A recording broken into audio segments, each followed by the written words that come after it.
2025 has been absolutely huge for graphics card. We've got NVIDIA's new RTX 50 series with Blackwell architecture, and we also have AMD's RX 9000 lineup, and even Intel themselves stepping up. Today, I'm ranking the top GPUs you can actually buy right now, from budget beasts to absolute monsters. And that's whether you're gaming at 1080p, 1440p, or pushing 4K. I've got you covered, so let's take a look and jump in. First things first, quick tier definitions. So this is basically how I'm going to rank the GPUs. So we'll be starting with the S tier, so these are the no-brainer picks with either insane performance or crazy good value. Then we have the A tier, which will be the really strong cards but with some small drawbacks like price, power or features. Then we'll have the B tier, which are good, but you might need the right price or use case for them to make sense. We're also going to cover C tier, so these will only be worth it on a big sale or in a very specific situation. And then you have the F tier.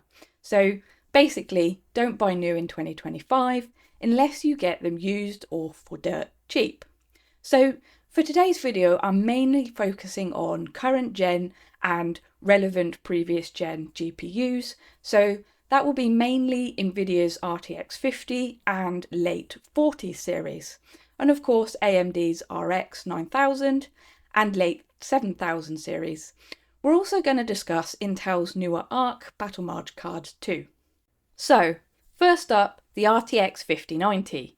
This is the most powerful consumer GPU in 2025, with 32GB of GDDR7, new Blackwell architecture, an absolutely ridiculous ray tracing and DLSS 4 with multi-frame generation that can practically double your FPS in actually supported games, I must caveat that.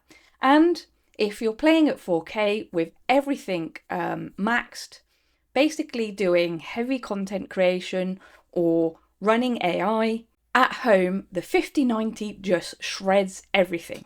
Yes, it's insanely expensive and very, very power hungry. And we're also talking well over $2,000 or pounds and huge power draw.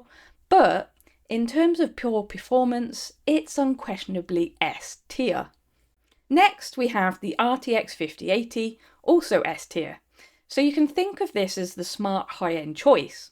You still get excellent 4K performance, strong ray tracing and full DLSS 4 support, but at much lower price than the 5090 itself. So for most high-end gamers, this is the one that actually makes sense. What you're getting is near flagship frames, but you're also not totally nuking your budget or your power supply. Then, over on the AMD side of things, we have the Radeon RX 9070 XT. This again is absolutely S tier. This card trades blows with the RTX 5080 in terms of performance and comes with 16GB of VRAM and usually costs less. And at 4K and 1440p, it's an absolute beast.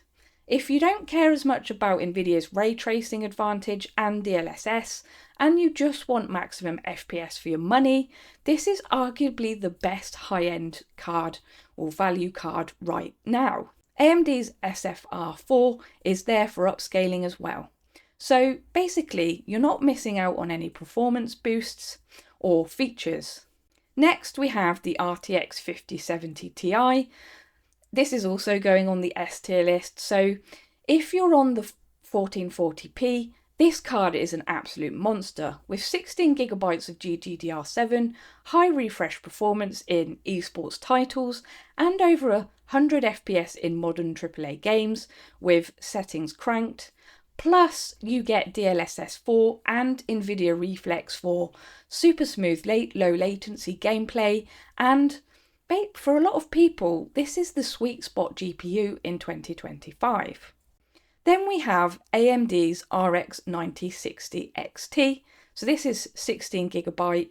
If someone asks me, what should I buy for 1440p if I don't want to overspend, then this is definitely the card that I would recommend. As I mentioned, you get 16 gigabytes of VRAM for future proofing, you get strong raster performance and a price that usually undercuts NVIDIA at this performance level. It's basically the value king at 1440p right now. So, the last S tier card on our list, we have the Intel Arc B580. This is hands down one of the best sub $3,000, £3,000 GPU. You get 12 gigabytes of VRAM, solid 1080p performance, and even some light 1440p if you're willing to tweak settings.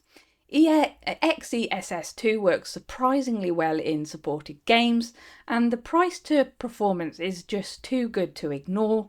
Yes, I will be honest, I've got one of these for my husband. I did have problems with Intel's drivers. They're not as polished as NVIDIA's or AMD's, but if you're on a tight budget, the B580 is in the S tier budget pick.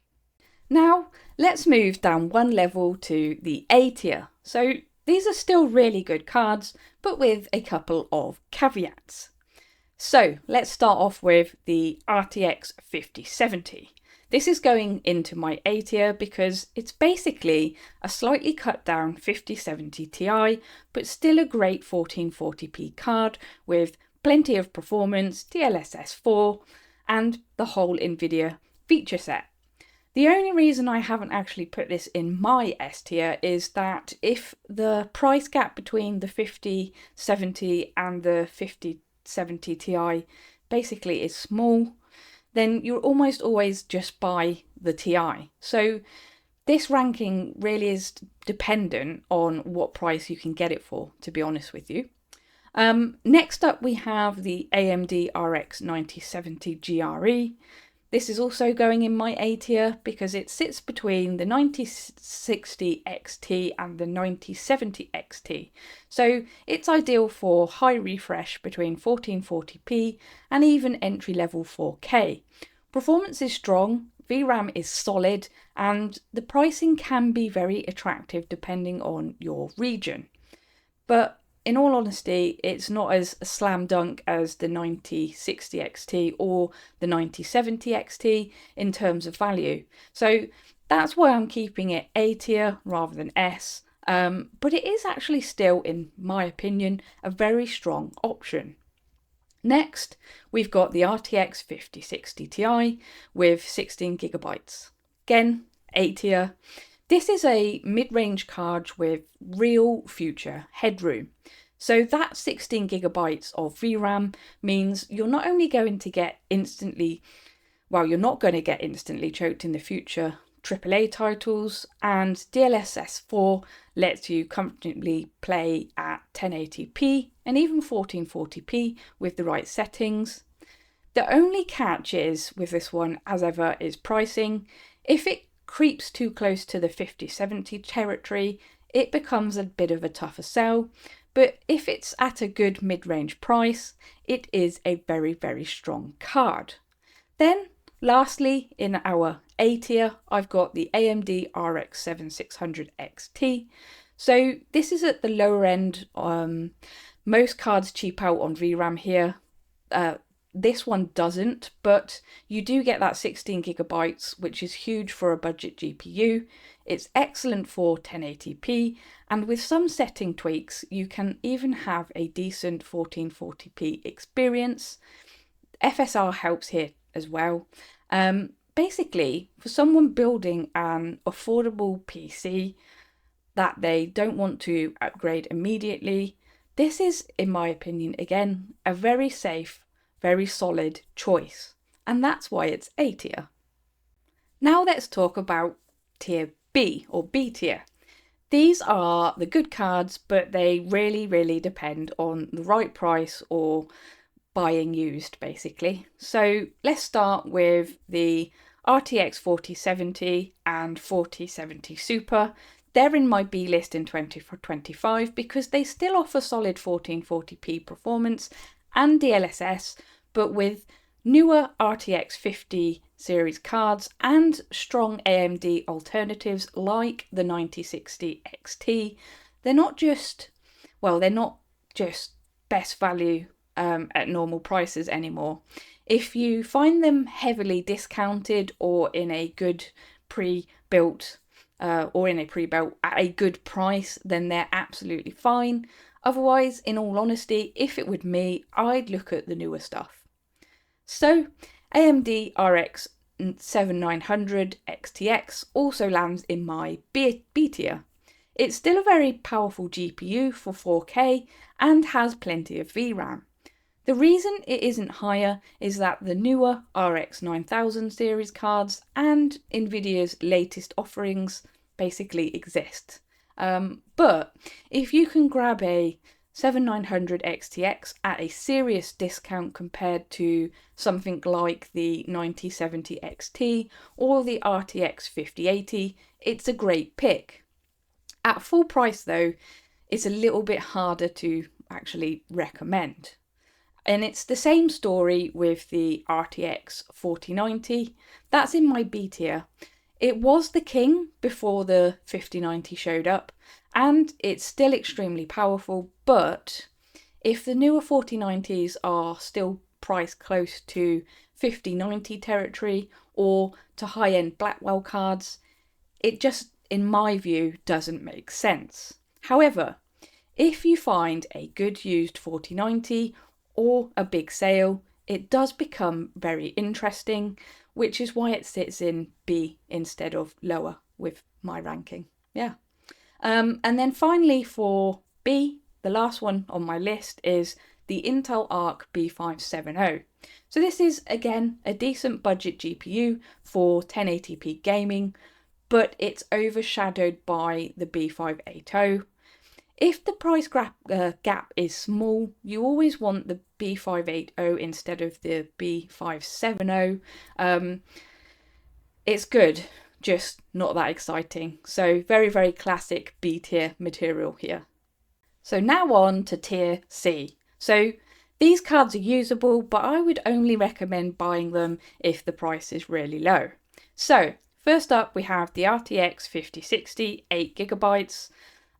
Basically, why this is my tier C card is because at 1080p it's fine, but in 2025, 8GB of VRAM in the mid-range is starting to be a bit of a limitation in modern AAA games.